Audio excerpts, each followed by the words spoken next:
Something big is happening in Asia, but hardly anyone is talking about it. Japan, Asia's third largest economy, is quietly placing one of its biggest bets on an unexpected partner, the Philippines. From defense deals and infrastructure megaprojects to rare mineral partnerships and cultural bonds, Tokyo is doubling down on Manila like never before. But why is Japan making such a massive gamble on the Philippines? And what does it mean for the future of Asia? Stay tuned, because this might just reshape the entire Indo-Pacific region. First, let's talk about security. Both Japan and the Philippines face the same challenge, an increasingly assertive China. In the South China Sea, Chinese vessels continue to harass Philippine patrols, building artificial islands and militarizing reefs claimed by Manila. Meanwhile, in the East China Sea, Japan faces constant incursions around the Senkaku Islands. For years, both nations fought these battles alone, but now, Tokyo and Manila have realized that together, they are stronger. Japan has already provided the Philippines with Coast Guard patrol vessels, advanced radar systems, and even plans to transfer 6 Abukuma-class destroyers to boost Manila's naval firepower. These ships may be older, but they are still capable of tracking submarines, patrolling vital sea lanes, and deterring intrusions. And this isn't just about equipment, it's about strategy. In 2024, the two countries signed the Reciprocal Access Agreement, or RAA. This allows Japanese and Filipino troops to conduct joint drills, share bases, and respond quickly to regional threats. Think of it as a mini NATO arrangement between the two, one that sends a strong message to Beijing. Japan has also been deeply involved in joint maritime exercises with the Philippine Navy and Coast Guard, often alongside the United States and Australia. These drills are designed to improve coordination, surveillance, and even humanitarian operations in times of disaster. Why is this so important?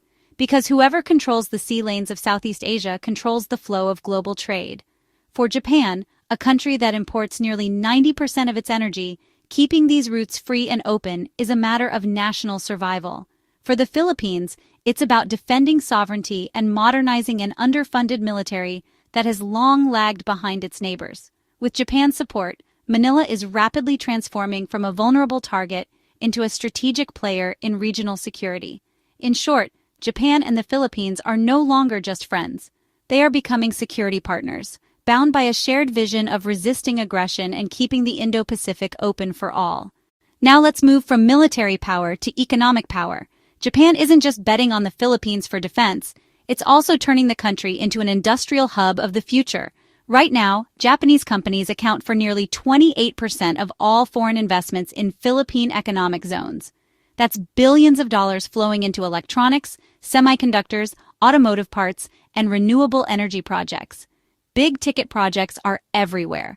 The Metro Manila subway, the country's first-ever underground train, built with Japanese technology. The North-South commuter railway, speeding up travel across Luzon. Expressways, bypass roads, and even renewable energy plants, almost all with Japan's fingerprints. Why is Tokyo doing this? Because Japan is searching for a smart manufacturing base beyond China. Rising tensions and supply chain risks have forced Japan to diversify, and the Philippines, with its young workforce and strategic location, is the perfect candidate. This isn't just investment, it's about transforming the Philippines into a critical link in Japan's economic strategy.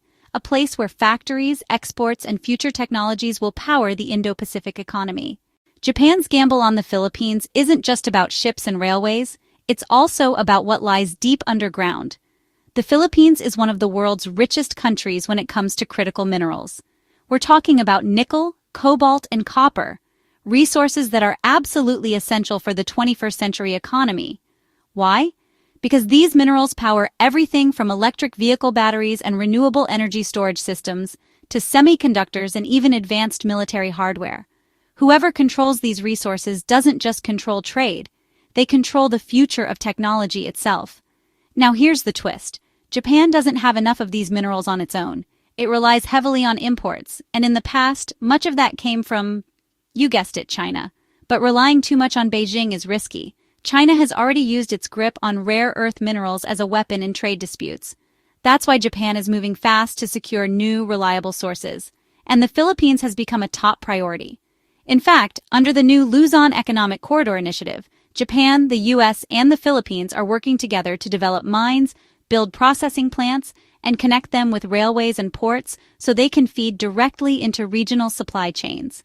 This isn't just about digging up rocks, it's about building an entire supply chain ecosystem.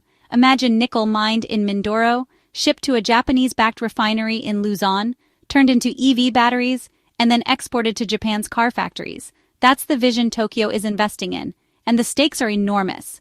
As the world races toward a greener future, demand for nickel and cobalt is expected to triple by 2040. If Japan can lock in the Philippines as a long-term supplier, it not only secures its own industries, but also positions itself as a leader in the global clean energy transition. For the Philippines, this is also a golden opportunity. With Japan's capital and technology, Manila can move beyond being just a raw material exporter. It can develop refineries, battery plants, and advanced industries, creating jobs, revenues, and a much bigger role in the global economy. In other words, minerals are more than resources. They're the glue binding Japan and the Philippines together in a partnership that could shape the future of both nations. Of course, none of this would work without trust. Historically, Japan and the Philippines had a dark past during World War II, but over the decades, they've built one of the most resilient partnerships in Asia. Today, Japan is the Philippines' largest source of official development assistance, funding schools, hospitals, disaster relief, and infrastructure. At the same time, hundreds of thousands of Filipinos live and work in Japan, strengthening people-to-people ties. Cultural bonds are everywhere, from anime and J-pop influencing Filipino youth to Philippine basketball stars playing in Japanese leagues. These connections may not make headlines, but they form the foundation of a partnership built on respect, exchange, and shared prosperity. There's another powerful reason Japan is betting big on the Philippines, and it comes down to geography. Take a step back and look at the Indo-Pacific. The Philippines sits right in the middle of the region's busiest maritime highways. Every year, 1/3 of all global trade, worth trillions of dollars, flows through the South China Sea and the waters surrounding the Philippine archipelago. For Japan, this isn't just a statistic, it's survival. Tokyo imports more than 90% of its energy, much of it shipped through these very waters. If those lanes were ever blocked or dominated by a rival power, Japan's economy could collapse almost overnight. This is why the Philippines has become a strategic anchor for Japan's Indo-Pacific strategy. With bases and alliances in Luzon and Palawan, Japan can help protect the choke points through which its vital energy and trade supplies travel. But geography isn't just about shipping. It's also about position in the regional balance of power.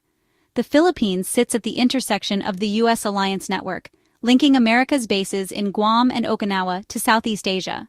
By strengthening Manila, Japan helps build a defensive wall stretching from the Pacific to the South China Sea, one that complicates any potential aggression in the region. This vision fits perfectly into Tokyo's long-standing goal of a free and open Indo-Pacific, or FOIP.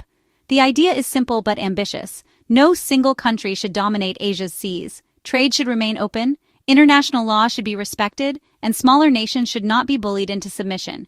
And here's the part many don't realize.